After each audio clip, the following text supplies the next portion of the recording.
2022 жылы жарық көрген Австралиялық Gold фильмі, ал қазақша атауы Алтын. Осы байлық адамды құтқара ма, әлде құрта ма? Егер сіз кенеттен 2 тонна алтын тапсаңыз, бірақ оны алу үшін өміріңізді қатерге тігуге тура келсе, не істер едіңіз? Байлықты таңдайсыз ба, әлде өмірді ме? Бүгінгі талқылайтын фильм дәл осы сұраққа жауап іздейді. Gold сырт көзге қарапайым көрінетін, бірақ астарында терең мағына жатқан психологиялық триллер. Бұл фильмде үлкен жарылыстар да, тоқтаусыз экшн де жоқ.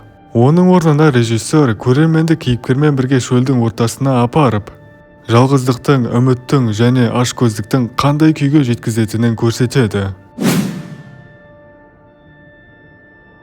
Фильмнің барысында адамзат болашағы қиын кезеңге тап болған әлемде өрбиді. Табиғат өзгерген, су мен ресурстар тапшы.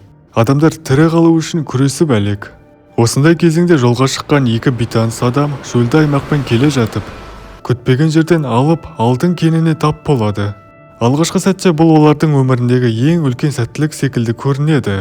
Бірақ көп ұзамай бір мәселе анықталады.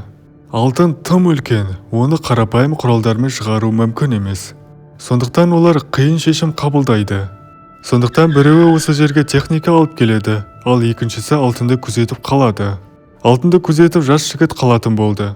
Осы жерден бастап фильмнің негізгі бөлігі басталады. Бастапқыда бәрі оңай көрінеді. Кейіпкердің қолында аздаған су, азық және көмек келеді деген үміт бар. Бірақ шөл дала ешкімді аямайды. Уақыт өткен сайын аптап ыстық күшейеді. Әр күн алдыңғысынан ауыр сезіледі. Су азая бастайды. Тамақ та бітуге жақын. Түнде тыныштықтың өзі қорқынышты болып естіледі. Әр дыбыс қауіп сияқты қабылданады. Фильм осы көріністер арқылы табиғаттың адамнан әлдеқайда күшті екенін көрсетеді. Кейіпкер алтынды қорғаймын деп ойлайды, бірақ шын мәнінде ол өз өмірін сақтап қалу үшін күресіп жүр. Ал уақыт өте келе жалғыздық ең үлкен жауға айналады. Адам ұзақ уақыт ешкіммен сөйлеспесе, өз ойының тұтқыны болып кетеді. Кейіпкерде дәл сондай күйге түседі. Ол күмәндана бастайды. Серігі қайта келе ме? Әлде оны әдейі тастап кетті ме? Әлде техника таба алмады ма? Фильм бұл сұрақтарға бірден жауап бермейді. Көрермен де кейіпкер сияқты белгісіздіктің ішінде қалады. Осы белгісіздік фильмнің ең күшті философиясы. Қорқыныш кейде құбыжықтан емес, беймәлім нәрседен туады. Gold дәл осы тәсілді қолданды. Күндер өте береді, кейіпкердің денесі әлсірейді. Күннің ыстығы оны әбден азаптайды. Әр қозғалыс қиынға соғады. Жарақаттар көбейеді. Табиғаттың әрбір сынағы оның төзімділігін тексеріп жатқандай әсер қалдырады. Бірақ ең қызығы, ол кетіп қалмайды. Неге? Себебі адамның санасы кейде логикаға емес, үмітке сүйенеді. Ол тағы бір күн күтейін. Ертең келіп қалатын шығар, бәрі бекер болмайды, деп өзін жұбата береді. Осы жерде фильм өте маңызды психологиялық құбылысты көрсетеді. Адам бір іске тым көп күш пен уақыт жұмсаған сайын, одан бас тартуы қиындай түседі. Кейіпкер де дәл осындай жағдайға тап болады. Ол тек алтынды емес, өзінің соқыр үмітін қорғап тұрғандай, және еңбегімен уақытында. Кейіпкердің түпкі үміті, еңбегім зая кетпесе екен, деген үмітке ұқсас. Фильмде алтын жай ғана байлық емес, ол адамның ашкөздігінің символы. Кейіпкер бастапқыда алтынды иемденемін деп ойласа, кейін алтын оның өзін басқара бастайды.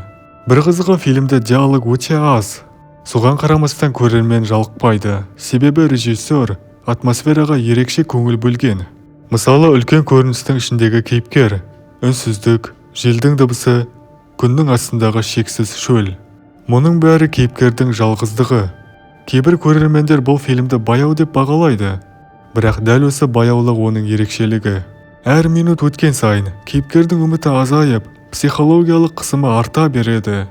Фильмнің тағы бір қызық тұсы, көрермен бұл кейіпкерге жанашырлық танытқанымен, оның шешімдерімен көрермен әрдайым келісе бермейді. Алтынды тастап кете салмай ма? Басында дәл осылай айтуыңыз мүмкін. Бірақ кейіннен оның орнына өзіңізді қойып көресіз. Мүмкін, бізде дәл осы кейіпкер секілді әрекет етер ме едік? Бұл фильмнің басты жетістігі де осында жатыр. Фильм көрерменді болып жатқан жағдайға жай сырттай бақылаушы емес, ойланушы адамға айналдырады. Ал фильмнің соңына қарай көріністер шиеленісе түседі. Кейіпкердің күші де, шыдамы да сарқыла бастайды. Ол енді табиғатпен ғана емес, өз санасымен де күреседі. Кей сәттерде көргені шындық па, әлде елес пе, оны ажырату қиынға соғады. Фильм финалы нақты бір ғана сезімді қалдырмайды. Біреулер оны тағдырдың әділеті деп қабылдайды. Басқалары адамның ашкөздігі әрқашан өз жазасын табады деп ойлайды. Ал кейбіреулер үшін бұл өмірдің кездейсоқтықтарға толы екенін көрсететін оқиға. Менің ойымша, Голд фильмі алтын туралы емес. Бұл фильм таңдау туралы. Кейде адам байлыққа қол жеткізу үшін бәрін тәуекелге тігеді. Бірақ сол байлықтың өзі өмірден қымбат па? Фильм дәл осы сұрақты көрерменнің өзіне қалдырады. Егер сізге терең ой салатын, баяу дамитын, бірақ атмосферасы ерекше фильмдер ұнаса, Голд фильмі сіздің назарыңызға лайық болуы мүмкін. Ал егер тек экшн мен тоқтаусыз оқиғаларды күтсеңіз, бұл фильмнің ырғағы сізге баяу көрінуі мүмкін. Қалай болғанда да, Голд көрерменге бір маңызды ойды жеткізеді. Кейде адамның ең үлкен олжасы тапқан байлығы емес, дер кезінде дұрыс шешім қабылдай білуі. Бейненің соңында айта кетейін, мен бұл фильмге шолу жасаған жоқпын. Бұл фильмді толықтай талдап шықтым және сіздерге мағынасын ашып бердім десем де болады. Режиссердің көрерменге жеткізгісі келген түпкі ойын сіздерге барынша түсіндіріп беруге тырыстым. Яғни мен бұл фильмге шолу жасаған жоқпын, сондықтан бұл фильм сізді қызықтырса, көріп келсеңіз болады.